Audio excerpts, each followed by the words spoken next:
getting ready to start a new season of recreational flying here at Sun and Fun.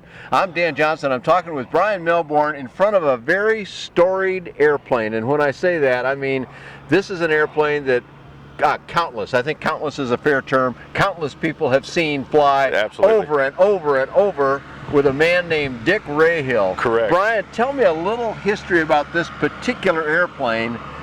And one thing I want to know is how many hours are on this airframe now, because that guy alone must have put, I don't know, 1 million or something. Oh gosh, Dick Rahill flew this airplane so many hours during this show and Oshkosh and every place we ever took it to, so yeah, I'm not even sure I can add up the hours that are in this airplane.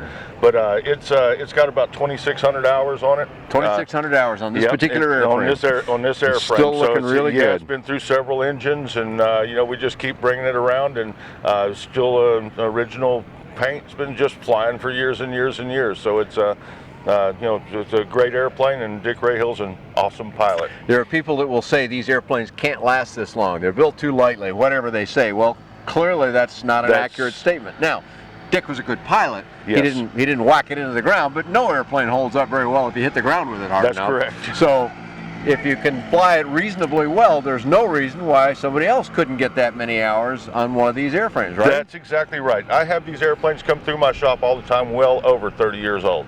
Is that right? Wow. Yeah, and they're still flying them every day. They're proud of them. It's like, this is my Kolb, and this is what I do.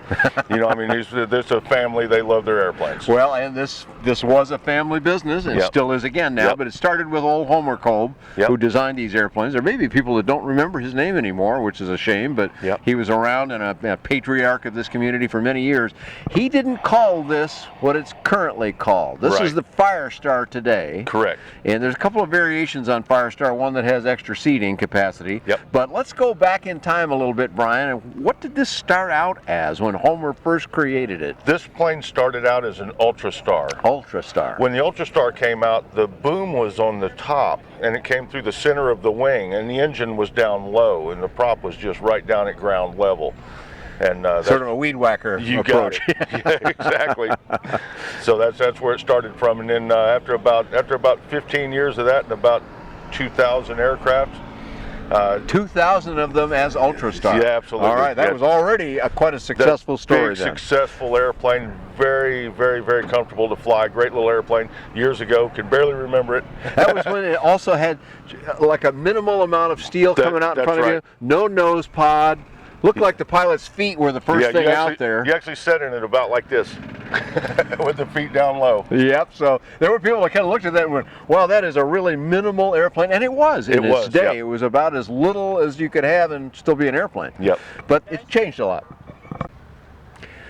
Well, when the prop was down that low, you know, you'd worry about the landing gear sometimes, especially since you don't always land on a nice cultured turf runway. You know, if you're landing out in some literal weeds. You got it. Did people have any remedy about that, Bryan? Well, you know, in the early days of the Ultrastar, the prop was always the consideration, because when you would land in taller grass or in gravel or anything like that, the first thing that would touch the ground is the tips of the prop.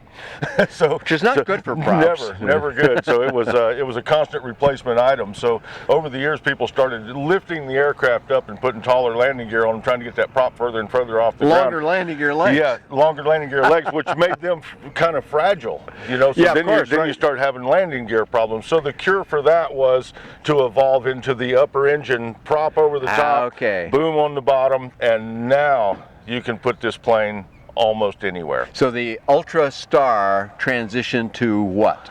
It originally transitioned into the Firestar, which is the Firestar I, which today would resemble what we call the Firefly. It was the Ultralight Firestar. Okay, so this particular airplane here then is somewhere down that evolutionary path where it grew up a little bit, that's right. It became a two-place. And the Firefly became what was the early Firestar. And the Firefly is your true Part 103 aircraft, Part 103 aircraft, which you're still having some success with, you say. We do. We sell as many of those as any other aircraft we sell. Excellent, excellent. Yep. There are people that say, oh, you can't, you can have a trike or a powered parachute or something that will make Part 103, but you can't do it in a 3-axis airplane.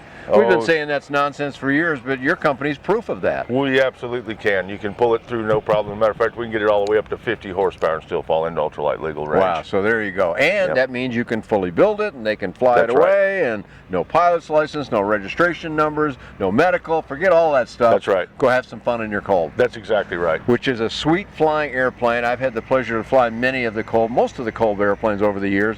Tell us a little bit about flying characteristics of when Dick flew this airplane for so many years. What kind of things was he experiencing as he flew the airplane? Well, from a handling perspective. You know, Dick Rahill's an extremely talented pilot. He's just a seat of the pants kind of guy, can fly anything. He made this plane look extremely nice. He was just the selling point of Kolb for many, many years out here. I mean, it's a great guy. But you know, Dick Rahill, when he was flying this airplane at the air shows, he was always the first one in the air. Of course, that's what he prided himself for. Right. So it'd be real nice and calm first thing in the morning, no headwind at all. Cool air. He was off the ground in 50 feet, climbing 1,500 feet per minute until they'd tell him he just can't climb that fast. And he would tell them, yes, I can, but they'd calm him down a little bit. But the plane could outperform what he was allowed to do here. And so there's an amazing fact there. No wind, you said, and 50 feet, and he's breaking ground. Now, agreed, that's in the hands of a talented guy. Right. But still, this is a short field operating airplane. Very much so. And what typical engine goes on the aircraft? This is, you know, it's a good 50 horsepower airplane. So you know, back in the day, the Rotax was the thing. The 503 was the only engine you could put on one. I mean, it was just like nobody loved that engine. Nobody had an engine that could replace it. It just didn't happen. Well, the 503 is no longer available, but for years before, while the 503 was still available, we were experimenting with some of the Hearth engines, and the Hearth has an engine called the 3202. It's a 55 horse. It's about 3 more horsepower, lower RPM, way better fuel economy. The plane performs equally as well, if not just a little bit better with that engine on it. So you know, it's just a good 50 horsepower Is that airplane. what you're recommending today, Brian? That's the engine for this today, 3202. Okay, and that's a twin cylinder? It is a 2-cylinder. It's real comparable to the 503. It's set up the same, looks the same, fan cooled, few more horsepower, way less fuel burn, great little engine. How much less fuel burn? Remember the 503 did go through some fuel, as I remember. 503 is a little over 4 gallons an hour, so you know, when you put 10 gallons in there, you're not going too awful far. Well, the 3202 drops way down in RPM. Instead of 6,500 RPM for a max RPM, it drops down to 5,500. So you're cruising around in the mid 4,500 range. You know, 4,500 sure, range. That would account for it a lot. And that's your fuel burn right there. That's the cool part of that engine, and it's quiet because it's down lower and running the power fin prop, which is what we recommend for that engine also. Running that power fin prop, it's a quieter prop also than the props we were running back in the earlier days. So you're burning about, you know, just a little less than 3 gallons an hour. Okay, so for a few numbers that you just mentioned there, specifically I was focused on the number of gallons carried. This is not a Part 103 Ultralight. This is not. So talk to me a little bit about the build project for someone who says, wow, you know, I'm intrigued by the Ultralight, but I really want the bigger engine, because pilots seem to love bigger engines, and I guess who doesn't really, but when they do that, what are they looking at for build time?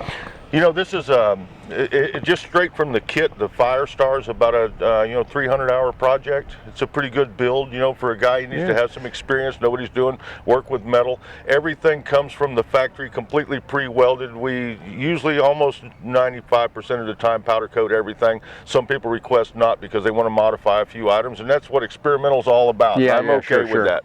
So they may want to change a weld from here to there. They may want to add a tab or something, and then have it powder coated themselves. But it comes. There's no welding required in a Kolb Aircraft kit, but there's a lot of aluminum cutting and riveting to do. So a lot of people, if they don't want to get into that portion of it, then what? They can get the quick build option. The quick build option, I framed this airplane completely up. As a matter of fact, behind us over here is a quick build wing.